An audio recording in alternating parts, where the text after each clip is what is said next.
came to our camp when she was 7 years old, several years ago. She would have been 13 by now, but she passed away when she was 12.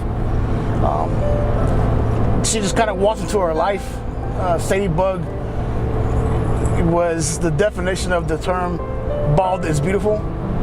The cancer had taken all of her hair, and in walks a 7-year-old little girl. Just a beautiful smile, beautiful face, beautiful personality, and she kind of lit up the room. And so the first thing I thought was, so this is where the term bald is beautiful comes from. And she has, through the years, just been a steady part of our organization and a wonderful camper. And we really are going to miss her, and it's going to be tough to be at camp next year without her there. Camp Discovery is a pediatric oncology camp based out of San Antonio, Texas, held in Kerrville, Texas, and it serves children from Central and South Texas, and sometimes from points beyond. The Murata family is a military family. Dad had to go back and get deployed again to keep insurance to make sure that Sadie got her treatments, and then when he returned, he was transferred to the Pentagon and stationed there. And so the Murata family had to leave San Antonio, which has been their home for many, many years. They moved up here to Virginia, and she still wanted to come to Camp Discovery, even though there was a lot of travel time. We offered her other camps, other nice, great camps around the area, but she wanted to be home at Camp Discovery. Her motto was, "I'm good." You ask her, even though you knew she was in pain, she was always saying, "I'm good. I'm gonna be all right." She had an acceptance of what was happening, and more than the adults did, and we just got caught off guard a lot of times by the things that she would say and the way she would react to her illness. But she lived life to its fullest, and she lived the camp experience beyond what we could offer her. She just loved camp immensely, and she longed for the day she could return. My last conversation with Sadie was saying goodbye at drop-off from camp, and she knew what was happening, and we all kind of knew what was happening. We just didn't want to admit it, and she was more ready to admit it than we were. And I said, she came to me, she goes, "You know this is it, right?" I'm like, "Well, I'm not ready to go down that road." She goes, "Come on, man up. You know, you got to accept this." And I'm going, "Well, I'm not ready to go down. There's going to be trials, and there's going to be other things that you can go through." And she's like, "Joey, I just wanted to say thank you." And that was the last conversation I had with her. I didn't know he was going to be here. I'm so glad to see you. I was trying to get her to come, but she didn't get off work. It's, you know, like we would always tell people what camp meant to Sadie, and I mean, you know, people, they have their kids go to camp, they kind of think they understand what summer camp is, but it's not the same, you know, and it's like, you know, when Sadie was basically told she was going to die, one of her first questions was, "Can I still go to camp?" Yeah. If she didn't want it so much, I wouldn't have let her. Right. Yeah. And she could tell she was, I'm not going to rephrase that. I was told she was in pain, but I couldn't tell she was in pain when she was there. She was kind of like nothing. She was dancing. Yeah. That video of her dancing is...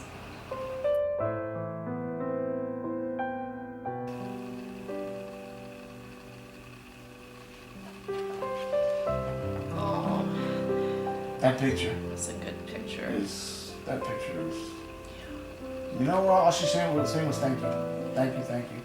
That's what she was saying. And if that's not a show, a face of gratitude, I don't know what is. Yep, I mean, just to think that she only had 2 months left, and that she was still... Well, that's what she told me before she left. When I was talking to her before she left, she was like, "You know, this is it." I'm going, "I'm not ready to go down that road." You know, I'm not, she goes, "Come on, man up. Just realize this. You know, I just want you to know, thank you." And I said, "Well, Sadie, you might be okay." She said, "Man up, Joey." Because we gave each other a hard time all weekend long. From the day she got off the bus, the moment she got off the bus, Sadie, from what I understand, went up to Emily and said, "Hey, I used to have hair just like yours, none. Ha ha ha ha." And so they became best buddies at camp. I don't know how, I don't know if they're the best buddies in life, I mean, But- so they never saw each other Right, when except they at camp. weren't at camp, because even shortly thereafter we moved here, and they didn't really even communicate, Okay. you know, that much, but they still considered each other their best friend. It was like no time had passed when they got together. Right. When I spent some time with Emily and Sadie after camp this past year, we went out to lunch, you know, and that's the first time in so long that I saw my kid like completely acting like a normal kid. Right.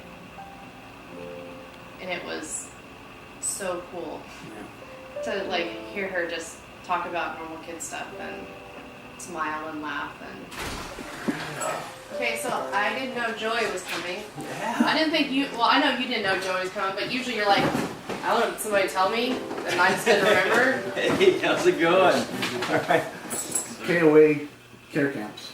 It's a big organization. It's KOA care camps. And care camps is their official fundraiser for children with cancer.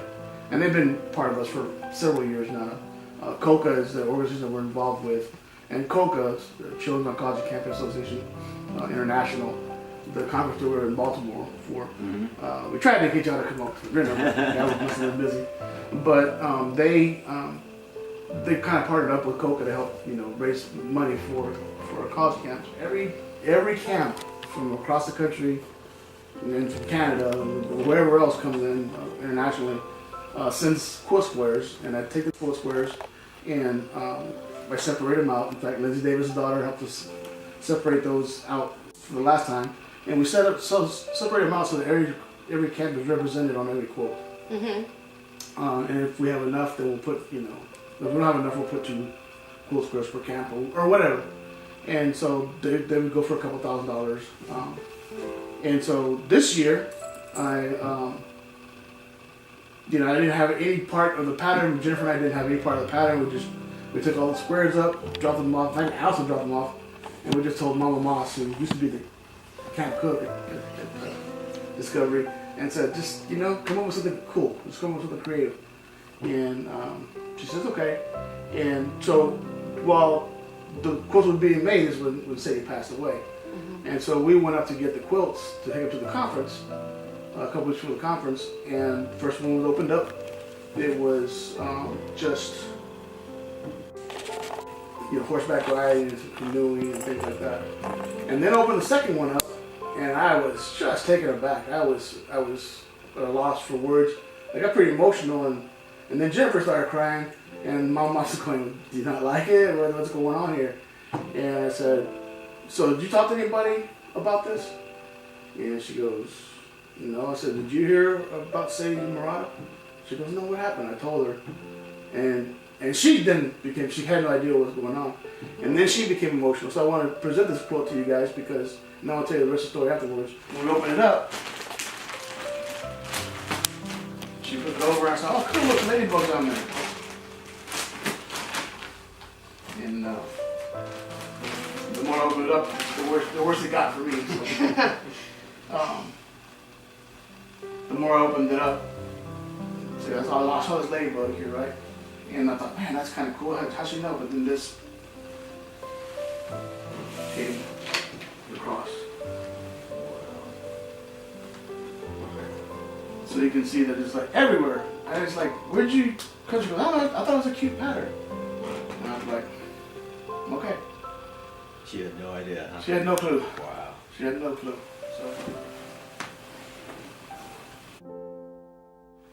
So these are squares from every camp that participated from around the country. And I can tell you most of them were from. I think Sadie and Emily worked on that one. Which one? That's what Emily said. That's what Emily said. Somebody from this group has agreed to match whatever the other quilt goes for and pay for it for whatever the match is. So if the one sells for $2,000, they'll pay $2,000 for this quilt. And they want Camp Discovery to have it. And so she goes, well, what do we give it to the Marauders? I said, that's what I'm thinking. So Sadie passed away just before she turned 13, and so we went ahead and we decided, well, we're gonna go camping. That's something we haven't been able to do in a long, long time. And honestly, for her birthday, I didn't want to be in our house. I didn't want to be around other people. Yeah. I thought being out in nature, being closer to God and closer to Sadie, It was good. It was good. it was beautiful. It was pretty chilly, and so It was a cold night. you know, we set up the tent, and then all of us slept in the tent, and then the tent was a 3-season tent, so it had netting on the very top.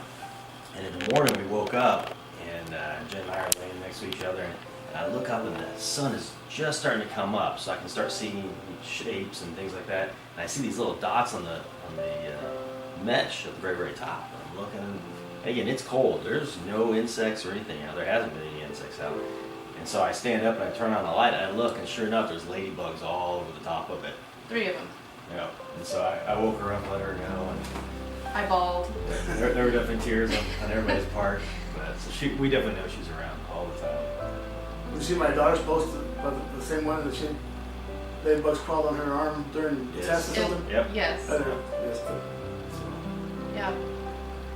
I mean, it's been pretty cool how many of those stories we've been told.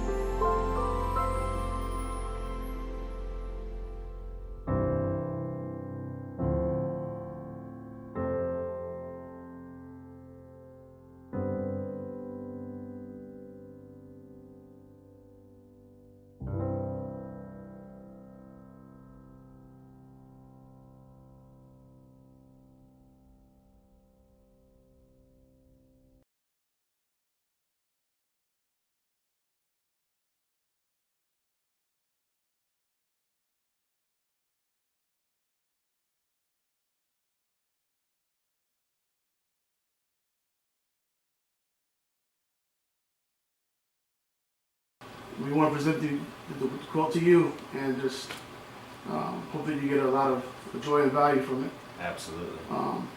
Yeah, we were surprised when we see the little video clips and stuff like that because, I mean, she was having such a good time. Oh, yeah. I know she was in pain. See, I didn't realize how much. I knew she was because you told me, Yeah. but I didn't realize how much until one of the doctors was going, man, she's just, Dr. Falcone, she's just a trooper. She don't understand how bad she is and how much pain she's going through, but, you know, her your thing of I'm good. Yeah. I told that on the way up to in the Uber car. You know, Yep. I'm good. Is that was her. That was her. Didn't hear her complain about anything. And, I mean, not once since I've known her has she complained about anything.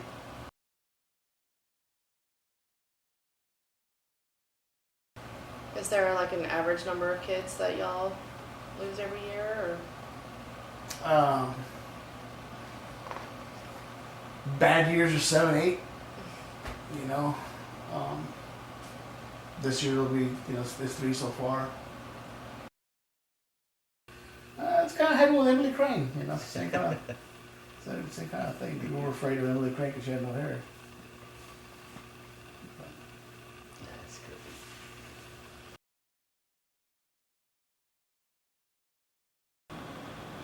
So yes, sir. He goes, next time you have something like that, let me know. I was like, dude, you're gonna get a fried right on this private jet.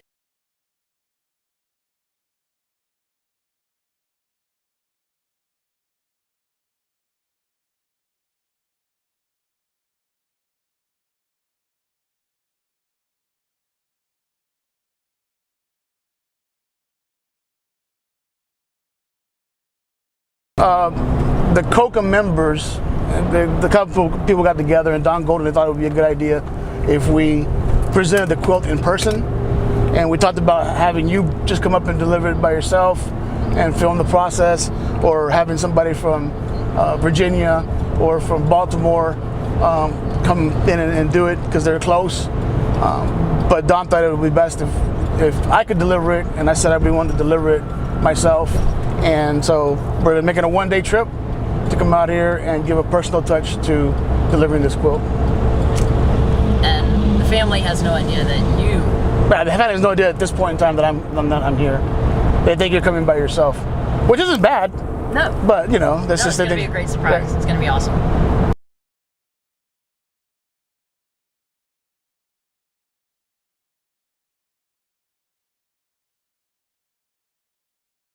And this year was kind of special for us because we had 2 quilts made, and unbeknownst to me, one of the quilts that was made had ladybugs all throughout it, the quilt.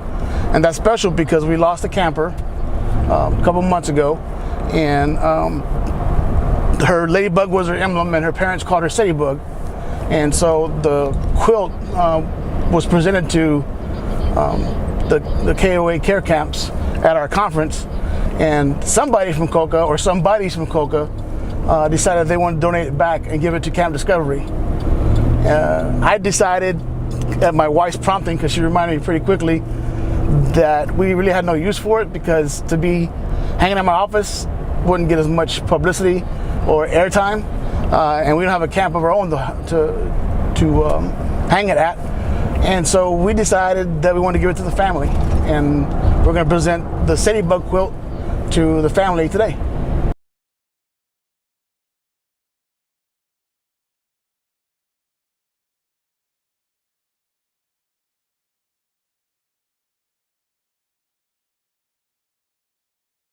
It's just the way it is.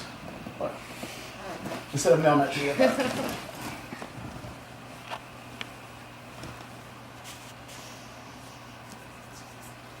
I love those girls. Okay, I'm gonna have to get my tissues so that I can actually see.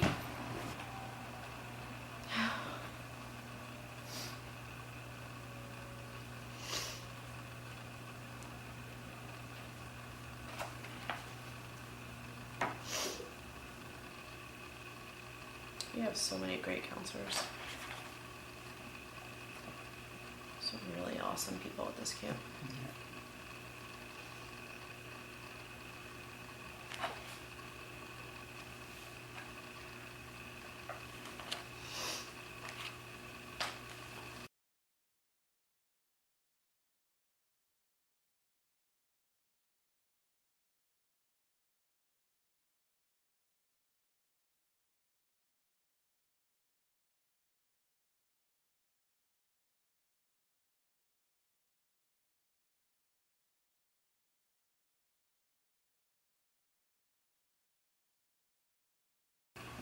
So when you ever wonder why you're doing what you're doing, look at that picture, because that little girl says it all.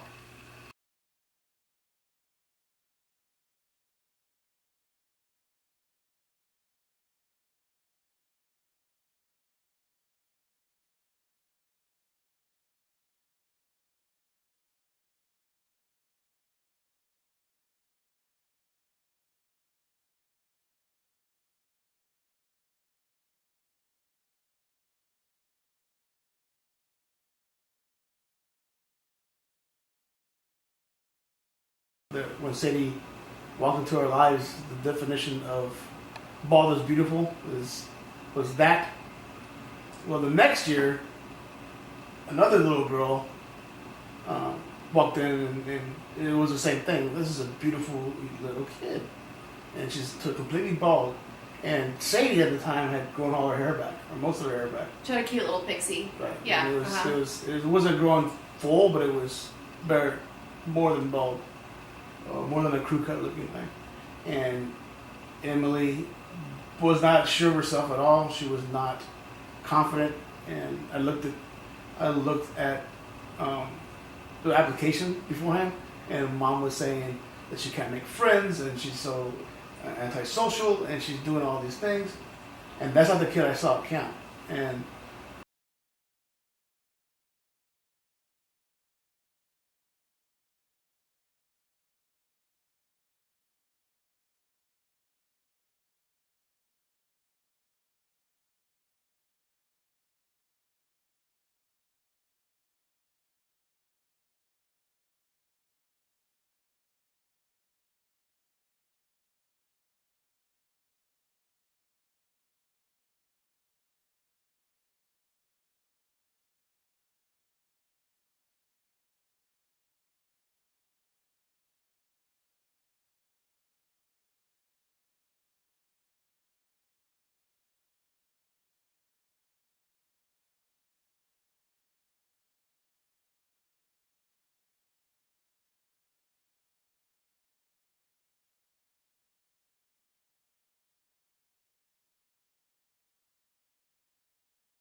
when she just really didn't do that. So the two connected, Sadie was no longer bald. Emily was. Emily Yes. was really afraid of her cancer, and Sadie was like trying to encourage her. And then the roles just kind of reversed. And then, yep. So the Couple back and years forth, later, yeah. back and forth, it was just kind of. I think there was only 1 year where they both had hair, you know. So, but Well, and it was interesting because they had the same cancer. I was like, yeah, that is right. Yeah, I forgot and about that. so, I mean, I think it just gave them an even deeper Yeah. connection because it's not, you know, as pediatric cancers go, it's not quite as common. So I think it's gave them even more to connect on.